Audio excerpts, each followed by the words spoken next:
வணக்கம். இன்றைய முக்கிய செய்திகள். மருத்துவக் கல்லூரிகளில் 50% அரசு இடஒதுக்கீடை பெற நடவடிக்கை எடுக்க வேண்டும் என முதல்வரிடம் நேரு எம்எல்ஏ கோரிக்கை விடுத்துள்ளார்.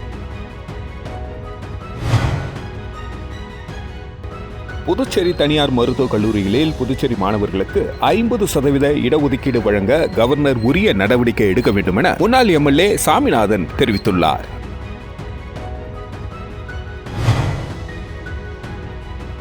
உரிமம் இன்றி வாடகைக்கு விடப்படும் இருசக்கர வாகனங்கள் ரூபாய் 10,000 அபராதத்துடன் பறிமுதல் செய்யப்படும் என போக்குவரத்துறை எச்சரிக்கை விடுத்துள்ளது. புதுச்சேரியில் இணைய வழி மூலம் 3 நபர்களிடம் ரூபாய் 2.30 லட்சம் மோசடி செய்தது தொடர்பாக சைபர் கிரைம் போலீசார் விசாரணை நடத்தி வருகின்றனர். புதுச்சேரி மருத்துவக் கல்லூரிகளில் 50% அரசு ஒதுக்கீடு பெற நடவடிக்கை எடுக்க வேண்டும் என முதல்வரிடம் நேரு எம்எல்ஏ கோரிக்கை விடுத்துள்ளார். இதுகுறித்து பொதுநல அமைப்புகளை சேர்ந்தவர்களுடன் சென்று முதல்வர் ரங்கசாமியுடன் நேரு எம்எல்ஏ மனு அளித்தார். அதில் தமிழகம், ஆந்திரா, தெலுங்கானா உள்ளிட்ட அண்டை மாநிலங்கள் தனியார் மருத்துவக் கல்லூரிகளிடமிருந்து 65 முதல் 85% வரை இடங்களை பெற்று மாணவிகளுக்கு வழங்கி வருகின்றனர். ஆனால் புதுச்சேரி மாநிலத்தில் மட்டும் 35% கீழ் மருத்துவ மாணவர்களுக்கு இடம் வழங்கப்படுவது அவர்களுக்கு இழைக்கப்படும் மாபெரும் துரோகம் எனவும், மருத்துவக் கல்லூரி தொடங்கி நிகர்நிலை பல்கலைக்கழகங்களாக மாற்றிக்கொண்டு நம் மாநில மாணவர்களுக்கு இடம் கொடுக்காத நிகர்நிலை பல்கலைக்கழகங்களின் அங்கீகாரத்தை ரத்து செய்வதுடன் அவர்கள் ஆக்கிரமித்து வைத்திருக்கும் இடங்களை மீட்டெடுக்க வேண்டும் எனவும், புதுச்சேரி மருத்துவ மாணவர்களுக்கான உரிமையை நிலைநாட்டுவதுடன் தனியார் மருத்துவக் கல்லூரிகளில் நடப்பாண்டிலேயே அரசு ஒதுக்கீடாக 50% மேலான இடங்களை பெற்று மாணவர்களுக்கு வழங்க அரசு நடவடிக்கை எடுக்க வேண்டும் எனவும் குறிப்பிடப்பட்டுள்ளது. புதுச்சேரியில் உள்ள தனியார் மருத்துவக் கல்லூரிகளில் புதுச்சேரி மாணவர்களுக்கு 50% இடஒதுக்கீடு வழங்க கவர்னர் உரிய நடவடிக்கை எடுக்க வேண்டும் என முன்னாள் எம்எல்ஏ சாமிநாதன் தெரிவித்துள்ளார். புதுச்சேரி முன்னாள் எம்எல்ஏ சாமிநாதன் வெளியிட்டுள்ள அறிக்கையில், புதுச்சேரியில் உள்ள அனைத்து தனியார் மருத்துவக் கல்லூரிகள் உள்ளூர் மாணவர்களுக்கு 50% இடஒதுக்கீடை உடனடியாக வழங்க கவர்னர் தலையிட வேண்டும் எனவும், இங்குள்ள நிகர்நிலை பல்கலைக்கழகங்கள் 50% இடஒதுக்கீட்டை அளிக்கவில்லை என்றால் குடிநீர், மின்சாரம் போன்றவற்றை அரசு நிறுத்த வேண்டும் எனவும், இதுகுறித்து கவர்னர் குழு அமைத்து நிகர்நிலை பல்கலைக்கழகங்கள் 50% இடஒதுக்கீட்டை ஏன் மறுக்கின்றனர் என்ற காரணத்தை அறிய வேண்டும் எனவும், தற்பொழுதுள்ள லோக்சபா, ராஜ்யசபா ஆகிய இரு எம்பிகளும் பார்லிமெண்டில் 50% இடஒதுக்கீடு கேட்டு ஏன் பேசவில்லை என்பதை மக்கள் மத்தியில் விளக்க வேண்டும் எனவும், அவர்கள் மாநில நலனுக்கு எதிராக செயல்பட்டு வருகின்றனர். இந்த விவகாரத்தில் கவர்னர் தலையிட்டு 50% இடஒதுக்கீடு வழங்க முன் வர வேண்டும். மேலும் NRI இடஒதுக்கீட்டில் பல்வேறு முறைகேடுகள் நடக்கின்றன. இதுகுறித்து கவர்னர் உரிய நடவடிக்கை மேற்கொள்ள வேண்டும் என குறிப்பிடப்பட்டுள்ளது. புதுச்சேரியில் உரிமமின்றி வாடகைக்கு விடப்படும் இருசக்கர வாகனங்கள் ரூபாய் 10,000 அபராதத்துடன் பறிமுதல் செய்யப்படும் என போக்குவரத்துறை எச்சரிக்கை விடுத்துள்ளது. போக்குவரத்துறை ஆணையர் சிவக்குமார் இதுகுறித்து வெளியிட்டுள்ள அறிக்கையில், புதுச்சேரியில் பல பகுதிகளில் உரிமம் பெறாமல் சிலர் இருசக்கர வாகனங்களை பொதுமக்களுக்கு வாடகைக்கு விடுவதாக போக்குவரத்துறையின் கவனத்திற்கு வந்துள்ளது. குறிப்பாக சைக்கிள் ஸ்டோர் என்ற பெயரில் புதுச்சேரிக்கு வரும் சுற்றுலா பயணிகளை குறிவைத்து நடத்தப்படும் இத்தகைய செயல்கள் மோட்டார் வாகன சட்ட விதிகளுக்கு முரணானது. இதுகுறித்து போக்குவரத்துறை தொடர்ச்சியாக பலமுறை எச்சரித்துள்ளது.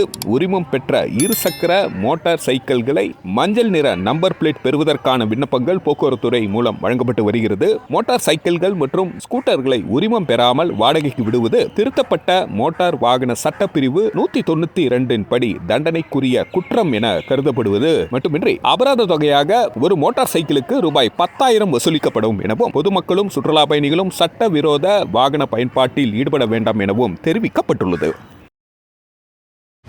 புதுச்சேரியில் இணைய வழி மூலம் 3 நபர்களிடம் ரூபாய் 2.30 லட்சம் மோசடி செய்தது தொடர்பாக சைபர் கிரைம் போலீசார் விசாரணை நடத்தி வருகின்றனர். வில்லியனூரை சேர்ந்த குமார் என்பவரை தொடர்பு கொண்ட மர்ம நபர் பகுதி நேர வேலை உள்ளது, அதற்கு முன்பணம் அனுப்புமாறு கூறினார். அதை நம்பி அவர் ரூபாய் 1.65 லட்சம் அனுப்பி ஏமாந்தார். மற்றொன்று திலாசுப்பேட்டையை சேர்ந்த விஸ்வநாதன் ஆன்லைன் மூலம் பருப்பு ஆர்டர் செய்து 10,000 அனுப்பி ஏமாந்தார். காரைக்கால் சத்தியமூர்த்தி என்பவரை தொடர்பு கொண்ட நபர் CBI அதிகாரி போல் பேசி, உங்கள் மகள் பண மோசடியில் சிக்கியுள்ளார், அவரை விடுவிக்க பணம் வேண்டும் என்றார். அதற்கு பயந்து அவர் ரூபாய் 55,000 அனுப்பி ஏமாந்தார். 3 நபர்கள் அளித்த புகாரின் பேரில் சைபர் கிரைம் போலீசார் விசாரணை நடத்தி வருகின்றனர்.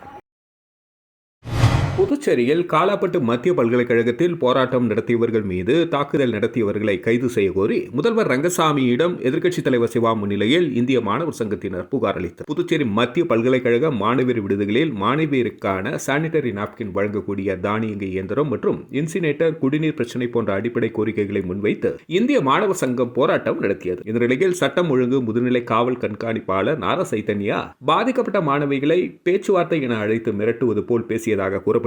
போராட்டம் நடத்தியவர்கள் மீது தாக்குதல் நடத்தியவர்களை கைது செய்ய முதல்வர் நடவடிக்கை எடுக்க வேண்டும் என இந்திய மாணவர் சங்கத்தினர், பல்கலைக்கழக மாணவர்கள், எதிர்க்கட்சி தலைவர் சிவா தலைமையில் சட்டப்பேரவையில் முதல்வர் ரங்கசாமியை சந்தித்து நடவடிக்கை எடுக்க வலியுறுத்தி மனு அளித்தனர். அப்பொழுது செந்தில்குமார் எம்எல்ஏ, மார்க்சிஸ்ட் மாநில செயலாளர் ராஜாங்கம், திமுக மாணவரணி அமைப்பாளர் மணிமாறன், இந்திய மாணவர் சங்க செயலர் பிரவீன்குமார், இந்திய ஜனநாயக வாலிபர் சங்கத்தின் மாநில செயலர் சஞ்சய் சேகரன் உள்ளிட்டோர் உடனிருந்தனர்.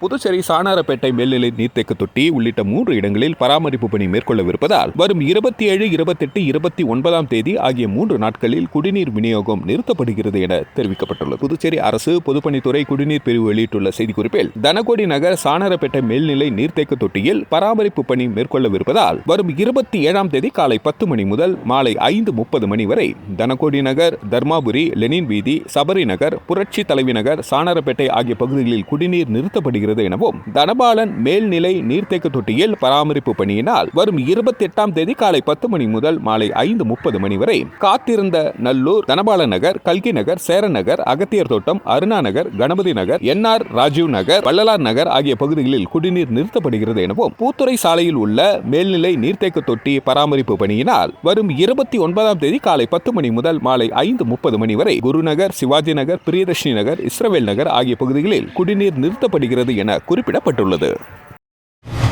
புதுச்சேரியில் மண்ணாடிப்பட்டு கொம்யூன் சந்தை புதுக்குப்பம் கிராமத்தில் நிரந்தர வேளாண்மை மற்றும் இயற்கை விவசாய தொழில்நுட்பங்கள் குறித்தான ஒருநாள் பயிற்சி முகாம் நடைபெற்றது. புதுவை மாநிலம் மண்ணாடிப்பட்டு கொம்யூன் காட்டேரிக்குப்பம் பண்ணை தகவல் மற்றும் ஆலோசனை மையம் சார்பில் ஆத்மா திட்டத்தின் கீழ் சந்தை புதுக்குப்பம் கிராமத்தில் நிரந்தர வேளாண்மை மற்றும் இயற்கை விவசாய தொழில்நுட்பங்கள் குறித்து ஒருநாள் பயிற்சி முகாம் நடைபெற்றது. இதில் வேளாண் அலுவலர் வெங்கடாச்சலம் வரவேற்புரை வழங்கினார். சிறப்பு விருந்தினராக துணை வேளாண் இயக்குநர் மற்றும் ஆத்மா துணை திட்ட அதிகாரி கலைச்செல்வி கலந்து கொண்டு ஆத்மா திட்டத்தின் முக்கியத்துவம் மற்றும் இயற்கை வேளாண்மையின் தொழில்நுட்பத்தை பற்றி எடுத்துக் கூறினார். மதகடிப்பட்டு துணை வேளாண் இயக்குநர் சாந்தி, பாகூர் வேளாண் அதிகாரி பரமானந்தன் ஆகியோர் இப்பயிற்சியில் கலந்து கொண்டு இயற்கை முறையில் பயிர் சாகுபடி கருத்துக்களை வழங்கினார். மேலும் சிறப்பு விருந்தினராக புதுவை மற்றும் தமிழ்நாடு இயற்கை விவசாயி வெற்றி செல்வன் விவசாயத்தில் சாகுபடி முறை மற்றும் தொழில்நுட்பத்தை பற்றி எடுத்துக் கூறினார். மற்றும் இயற்கை முறையில் உரம் தயாரித்தல், சிறுதானிய மதிப்பு கூட்டுதல் மற்றும் பழ வகை பொருட்களின் மதிப்பு கூட்டுதல், இயற்கை முறையில் இருக்கும் அனைத்து தொழில்நுட்பங்களையும் விவசாயிகளுக்கு எடுத்துரைத்தனர். இப்பயிற்சிக்கான ஏற்பாடுகளை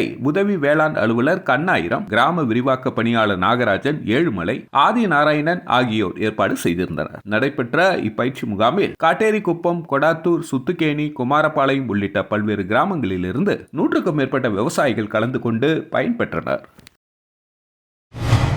முத்தியால்பேட்டையில் ஸ்ரீ ஏழை மாரியம்மன் ஆலயத்தை ரூபாய் 4 கோடி செலவில் புதுப்பிக்கும் பணியினை தொகுதி சட்டமன்ற உறுப்பினர் பிரகாஷ்குமார் பூமி பூஜை செய்து தொடங்கி வைத்தார். புதுச்சேரி முத்தியால்பேட்டை பகுதியில் பழமை வாய்ந்த ஸ்ரீ ஏழை மாரியம்மன் ஆலயம் அமைந்துள்ளது. கடந்த 40 வருடங்களுக்கு முன்பு கும்பாபிஷேகம் நடைபெற்ற நிலையில் பொதுமக்களின் கோரிக்கையை ஏற்று கோவிலை புதுப்பிக்க தொகுதி சட்டமன்ற உறுப்பினர் பிரகாஷ்குமார் தொடர் முயற்சி மேற்கொண்டார். விளைவாக இன்று இந்து அறநிலைத்துறை மூலம் ரூபாய் 4 கோடி மதிப்பில் ஏழை மாரியம்மன் ஆலயத்தை புதுப்பிக்கும் பணியின் துவக்க விழா நடைபெற்றது.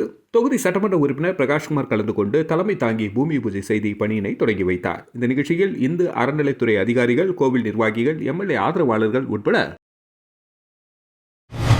புதுச்சேரியில் ஊசுடு தொகுதிக்குட்பட்ட கூடப்பாக்கம் அண்ணாமலை ரெட்டியார் அரசு மேல்நிலைப் பள்ளியில் மாணவ மாணவிகளுக்கு மடிக்கணினி மற்றும் மழைக்கோட்டினை அமைச்சர் சாய்ஜே சரவணகுமார் வழங்கினார். புதுச்சேரி ஊசுடு தொகுதிக்குட்பட்ட கூடப்பாக்கம் அண்ணாமலை ரெட்டியார் அரசு மேல்நிலைப் பள்ளியில் மாணவர்களுக்கு இலவச மடிக்கணினி மற்றும் மழைக்கோட் வழங்குதல் நிகழ்ச்சி நடைபெற்றது. இவ்விழாவிற்கு ஆதி திராவிட நலத்துறை அமைச்சர் சாய்ஜே சரவணகுமார் கலந்து கொண்டு 11ஆம் வகுப்பு பயிலும் மாணவ மாணவிகள் 23 நபர்களுக்கும் மடிக்கணினி மற்றும் 9ஆம் வகுப்பு பயிலும் மாணவ மாணவிகள் 28 நபர்களுக்கு மழைக்கோட்டினையும் மற்றும் மாணவர்களுக்கு குடிநீர் பாட்டில் ஆகியவற்றை வழங்கி சிறப்புரை ஆற்றினார். இவ்விழாவில் பள்ளி துணை முதல்வர், ஆசிரியர்கள் மற்றும் தொகுதி பாஜக நிர்வாகிகள் உட்பட பலர் கலந்து கொண்டனர்.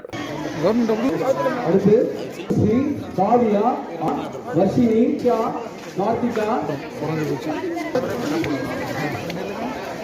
மங்களம் தொகுதிக்குட்பட்ட உருவையாறு ஆச்சாரியபுரத்தில் எழுந்தருளிருக்கும் ஸ்ரீ செல்வமுத்து மாரியம்மன் ஆலயத்தின் மகா கும்பாபிஷேக விழாவில் அமைச்சர் ஜெயக்குமார் உட்பட திரளான பக்தர்கள் கலந்து கொண்டு சாமி தரிசனம் செய்தனர். புதுச்சேரி மங்களம் தொகுதிக்குட்பட்ட உருவையாறு ஆச்சாரியபுரத்தில் எழுந்தருளிருக்கும் ஸ்ரீ செல்வமுத்து மாரியம்மன் ஆலயத்தில் மகா கும்பாபிஷேக விழா இன்று வெகு விமர்சையாக நடைபெற்றது. விழாவினையொட்டி காலை விக்னேஸ்வர பூஜை, மகா கணபதி ஹோமம், ஸ்ரீ விநாயகர் பூஜை, 4ஆம் கால யாக பூஜை, கலச புறப்பாடு, விமான மகா கும்பாபிஷேகம் நிகழ்வானது மிக சிறப்பாக நடைபெற்றது. இதில் வேளாண் துறை அமைச்சர் தேனி ஜெயக்குமார் உட்பட சுற்று வட்டார பகுதிகளிலிருந்து ஏராளமான பக்தர்கள் கலந்து கொண்டு சாமி தரிசனம் செய்தனர்.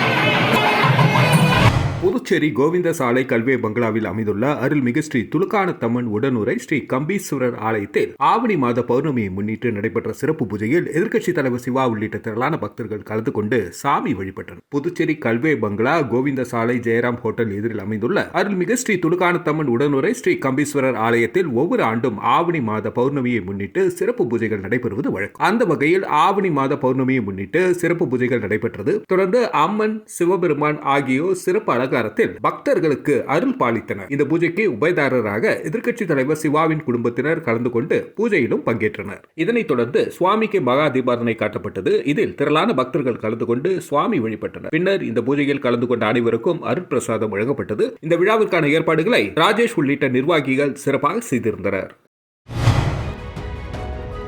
வணக்கம். இன்றைய முக்கிய செய்திகள். மருத்துவக் கல்லூரிகளில் 50% அரசு இடஒதுக்கீடை பெற நடவடிக்கை எடுக்க வேண்டும் என முதல்வரிடம் நேரு எம்எல்ஏ கோரிக்கை விடுத்துள்ளார். புதுச்சேரி தனியார் மருத்துவக் கல்லூரிகளில் புதுச்சேரி மாணவர்களுக்கு 50% இடஒதுக்கீடு வழங்க கவர்னர் உரிய நடவடிக்கை எடுக்க வேண்டும் என முன்னாள் எம்எல்ஏ சாமிநாதன் தெரிவித்துள்ளார்.